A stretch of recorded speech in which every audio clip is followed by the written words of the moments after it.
दुश्मन।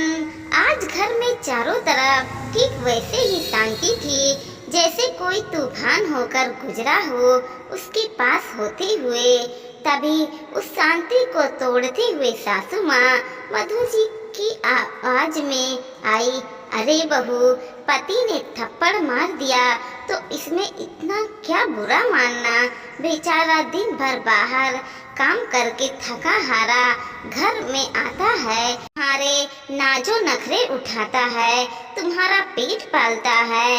बदले में परेशान होकर उसने हाथ उठा दिया तो ऐसा क्या हो गया जो बात का बतंगड़ बना रही है।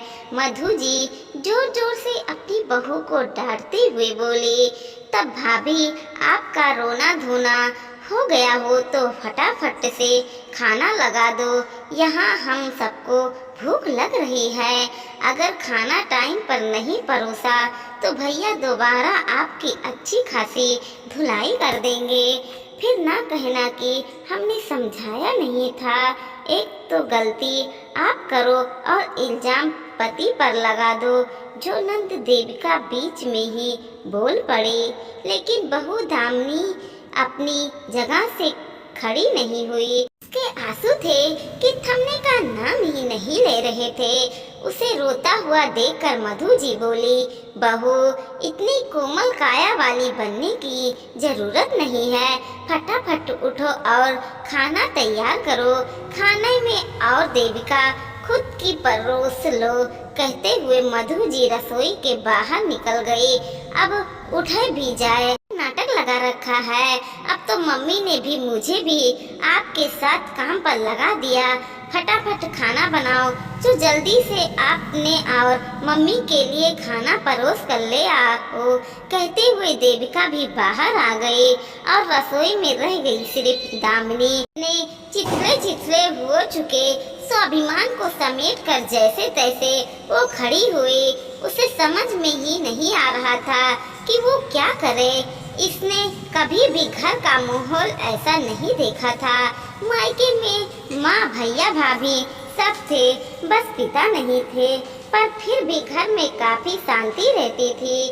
भाई भाभी का पूरा सम्मान करते थे, पर पति का ये रूप भी होता है ये तो उसको कभी सोचा ही नहीं था और ना ही अपने रिश्तेदारों में कहीं देखा था। एक बार तो सोचा माँ को फोन करके सब कुछ बता दूं, पर इस समय कैसे भाभी को बेटी हुई है, माँ तो उनकी देखभाल और घर की जिम्मेदारी में लगी हुई है।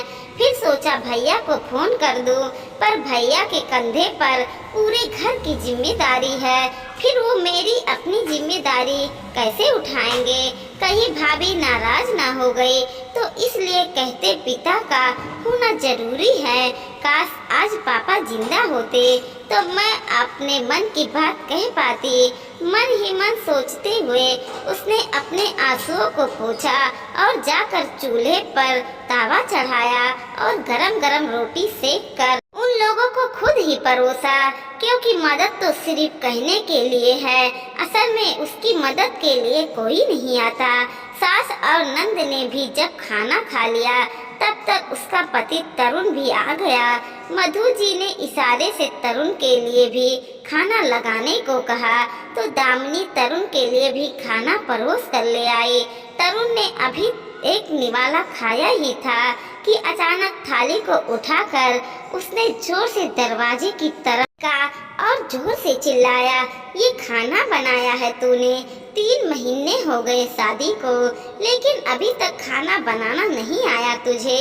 नमक कितना कम डाला है सब्जी में? मुफ्त की रोटियां तोड़ने के लिए आई है क्या तुझे, जो इन चीजों का भी ध्यान नहीं रहता तुझे?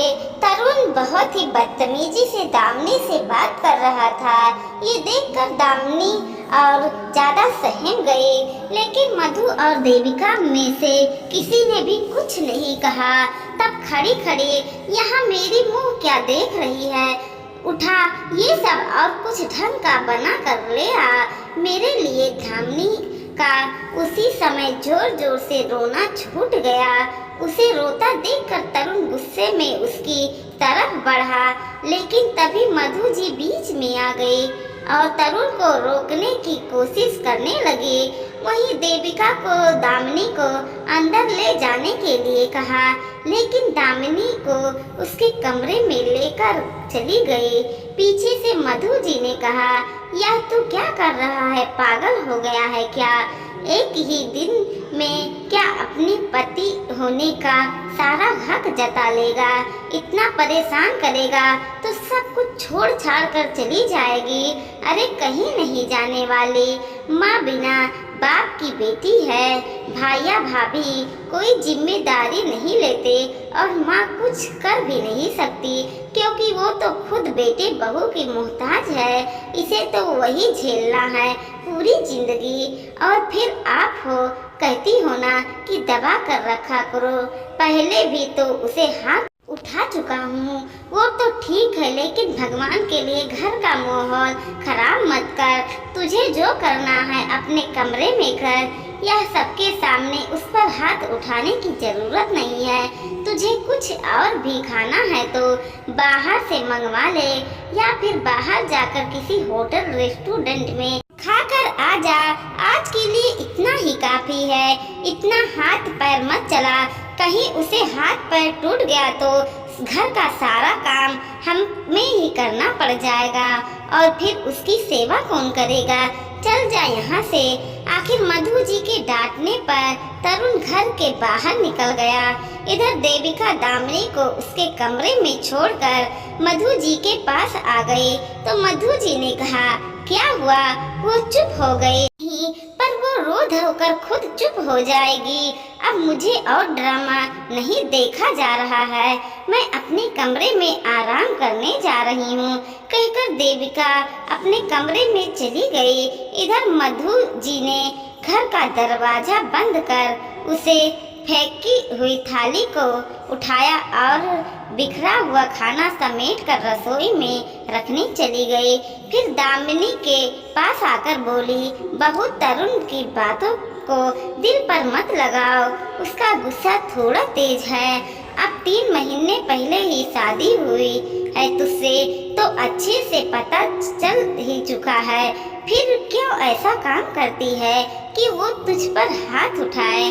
उसकी पसंद नापसंद के अनुरूप खुद को ढालना। ऐसी रोनी सूरत लेकर उसके सामने आ पत्नी को पति के अनुरूप ढाल जाना चाहिए। देखा ना, तेरे रोते हुए उसे कितना गुस्सा आ गया। मधु जी की बात सुनकर दामिनी ने एक नजर उसकी तरफ देखा, जैसे कह रही हो कि मैंने ऐसा कौन सा काम किया है जो मुझ पर हाथ उठाया जा रहा है, और बजाय अपने बेटे को समझाने के आप मुझे ही समझा रही हैं। लेकिन उसके मुंह से एक बोल तक न फूटी। तभी मधु जी ने बोला, अब अपने आंसू पोंछो और खाना खा लो और रसोई की सफाई कर देना, मैं जा रही हूँ आराम करने। मधु जी तो अपने बात कहकर अपने कमरे में आराम करने चली गई। पीछे दामिनी सोचती रह गई कि आखिर कैसा परिवार है ये। सच कहा है किसी ने कि औरत ही औरत की दुश्मन होती है। सब मुझे ही समझा रहे हैं, पर ऐसा नहीं कि अपने बेटे को तो समझा ले। खैर, जैसे तैसे दामिनी उठी और रसोई की सफाई कर चुपचाप कमरे में आकर बैठ गई।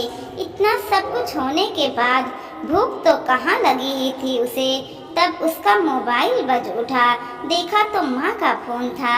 उसने फोन उठाया तो माँ ने पूछा, दामिनी बेटा कैसी है तू? मैं ठीक हूँ माँ, आप बताओ। मैं भी ठीक हूँ, पर तेरी आवाज़ अजीब सी लग रही है। कुछ नहीं माँ, बस अभी काम करके आई हूँ तो थोड़ा थक गई हूँ। अच्छा सुन, कल कुआं पूजन है तो तेरा यहाँ होना जरूरी है। तेरे सास को तो मैंने शाम को ही फोन कर दिया था, पर तुझे नहीं बोल पाई थी। तू शायद रसोई में काम कर रही थी। दामिनी मन ही मन सोचने लगी, उस समय कैसे बात करती मेरी सास। उस समय तो उनका बेटा मुझ पर हाथ उठा रहा था। तभी माँ बोली, ले तेरी भाभी से बात कर ले, वो तुझसे बात करनी चाहती है।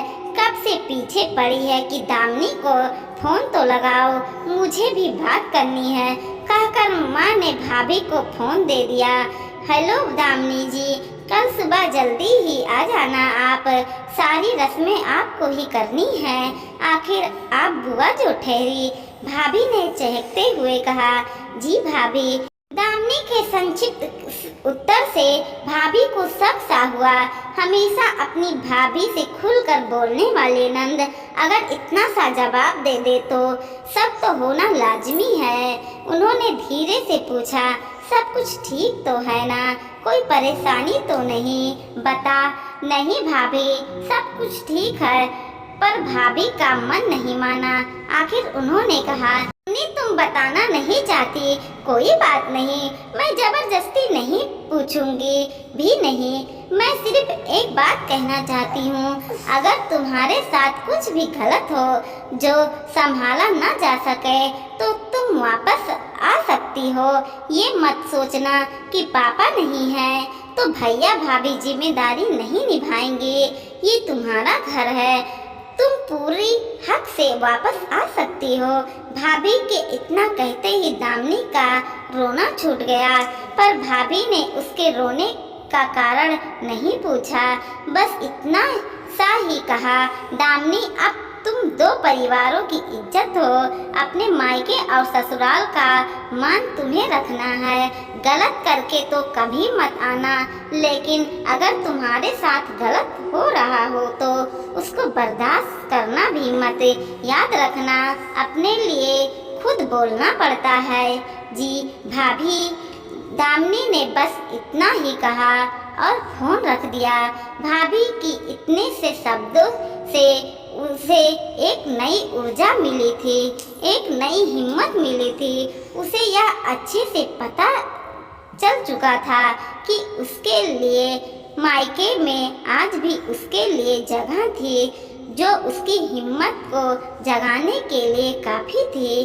अब वो तैयार थी तरुण का सामना करने के लिए। उसने अपने आंसू पोंछे और अपना सामान एक बैग में पैक कर लिया और अपने लिए कैब बुक कर ली, पर कैब से पहले तरुण घर पर आ गया।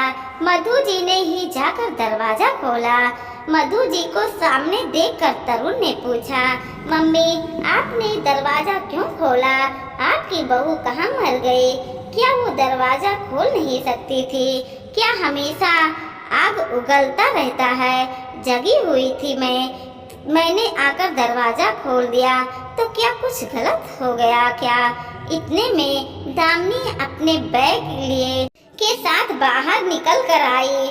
उसे बैग के साथ देखकर पहले तो दोनों हैरान से खड़े रह गए, फिर तरुण चिल्लाता हुआ बोला, यह क्या नया नाटक लगा रखा है तुमने? कहाँ जा रही हो बैग लेकर? मैं अपने मायके जा रही हूँ। दामिनी ने कहा, किससे पूछ कर जा रही हो? इतनी हिम्मत कैसे हो गई तुम्हारी? उसने हिम्मत की क्या बात है, अपने लिए आवाज तो खुद ही उठाना पड़ता है। अच्छा तुम्हारी इतनी हिम्मत हो गई कि तुम आवाज उठा रही हो, अचानक इतनी आवाज कैसे निकलने लगी मुंह? भैया भाभी रख लेंगे तुम्हें अपने पास, घूम फिर कर तो तुम्हें ससुराल ही आना पड़ेगा।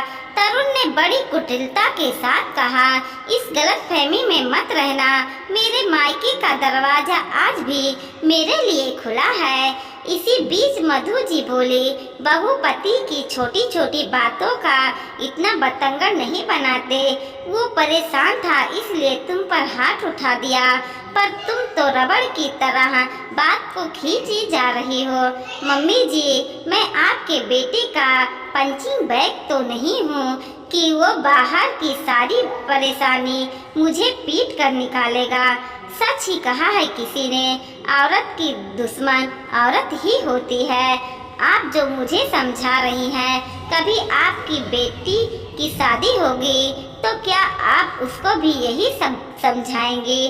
तुम्हारी इतनी हिम्मत कि तुम मेरी मम्मी से इस तरह से बात करो, कहते हुए तरुण दामिनी के तरफ बढ़ा, लेकिन उससे पहले तरुण कुछ कह पाता, दामिनी ने जोरदार थप्पड़ तरुण के गल पर मारा।